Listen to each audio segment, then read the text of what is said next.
Jo. Kan du høre mig? Ja, jeg hører dig, ja. Så, hvad hedder det? Det var noget værre noget. Ja, det er det. Det er så langt ud, som noget kan komme, at mennesker kan komme rent mentalt og fysisk og på alle mulige måder. Økonomisk også selvfølgelig. Det er en situation, jeg har været her i 10 år, og jeg har ikke haft problemer med nogen eller noget på noget som helst tidspunkt. Og hvad hedder det? Det gør jo, at jeg nu også kan se det, der er sket.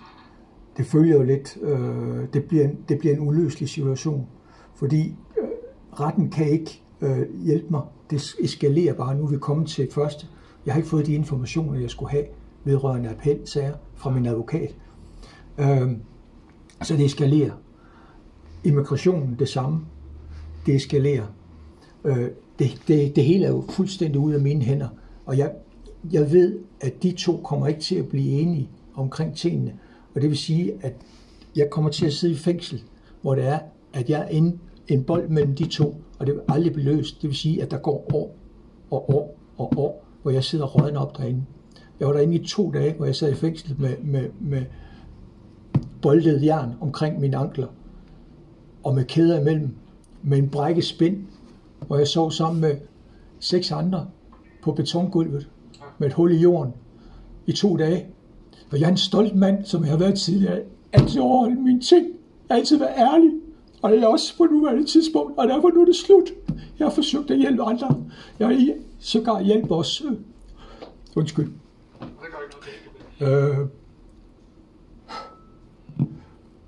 Så hvad jeg har været, og det er sådan set underordnet, hvad jeg har været. Men det, der er i det nu, det er, at jeg er en brudt mand. Jeg er psykisk og fysisk er en brudt mand. Og jeg er på grænsen til at betage mit eget liv. Jeg vil ikke i fængsel. Jeg vil ikke i fængsel. Det ligger helt klart. Jeg tænker et par ting, Stig. Jeg ved, jeg kan også forstå på mine kollegaer, hvad det er, du gerne vil have os til. Og der er jeg også bare nødt til at sige, at der er visse begrænsninger på, hvad vi kan. Ikke? Men jeg synes i første omgang, så du er klar over, at vi har en dansk præst her i Bangkok, ikke? Jo. Det er en meget god person at tale med. Ja, men jeg kan ikke bruge det. Det hjælper mig ikke. Nej. Det hjælper mig ikke, fordi at det, der sker, når jeg kommer ud herfra, det er, at jeg bliver sat i fængsel. Og at jeg står uden rettigheder. Jeg har ikke haft mulighed for at forsvare mig selv, fordi... Undskyld, jeg har fået noget i øjet nu. Jeg har ikke haft mulighed for at forsvare mig. Alt har foregået på teg. Jeg er blevet truet af dommeren med, at en retssag, der går over 3 dage, den var lige pludselig en time. Jeg har ikke mulighed for at forsvare mig. Jeg vidste ikke, hvad der skete. Og sådan har det været hele vejen igennem. Selvom jeg har beviser for, at jeg har ret. Jeg ved, jeg har ret. Men altså, det er jo ikke noget, vi kan jo ikke blande os. Nej, det ved jeg godt. Det er jeg klar over. Det er jo det, din advokat er nødt til. Men han har lukket ned nu. Og de har ikke givet mig de informationer, som der skulle være. Så det vil sige, at den appelsag, som der var, som skulle have været fundet sted i marts måned, som var blevet udskudt fra august, som jeg blev fortalt var udskudt fra 1. april fra august måned til marts, blev udskudt.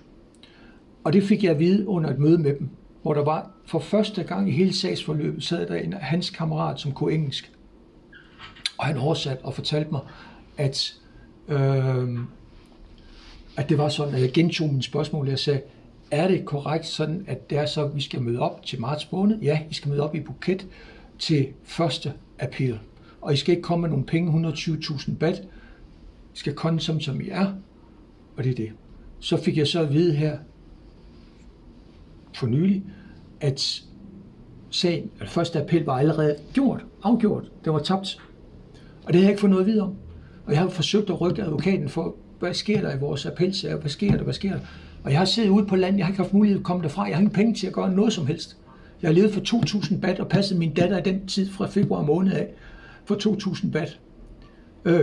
Så jeg har ikke haft nogen som helst muligheder for at kunne gøre noget aktivt, få noget oversættelse eller få gjort nogle ting. Jeg har måttet arbejde på naboernes for familier, landbrug rundt omkring, hvor jeg har været nede og passe grise og så videre for at få til maden. Det er den måde, jeg har overlevet på.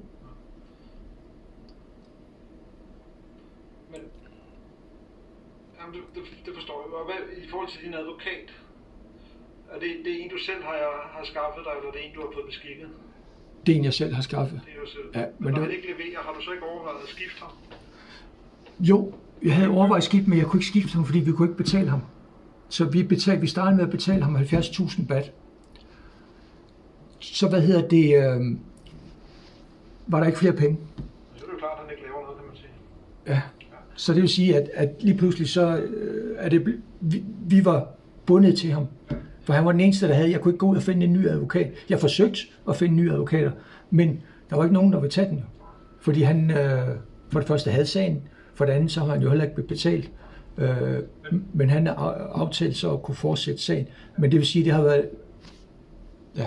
Men hvad med pårørende i Danmark? Nej. De kan ikke gøre noget. Hvorfor kan de ikke gøre noget? De har økonomisk ikke mulighed for det. Jeg har fået de donationer fra dem, som har været involveret, og jeg ved, de kan ikke mere. De frasiger sig det også. De er stresset over det. Det har stået over i lang tid jo. Og de kan ikke mere. Og jeg vil ikke belaste dem mere. Det er også en af beslutningerne. Jeg vil ikke belaste dem mere. Jeg kan ikke. De kan ikke... Det forstår jeg godt, du ikke vil, men det var ikke... Jamen, jeg har gjort det. Ja, men det er bare ikke rigtig noget, vi kan... Nej, men familien har været i kontakt. Alle familiemedlemmer. Min mor har lige haft nogle blodpropper. Min søster har lige haft blodpropper og er lige kommet over for medicinering. Så de kan ikke stå for mere. Mine 2 piger, som tjener penge, de sidder til op over her. De har ikke selv til, sådan at de lige kan få det til at køre rundt. Så der er ikke noget at hente. De har givet det, de kan give, og de kan ikke give mere. Men, altså, jeg synes, du skal til at starte med...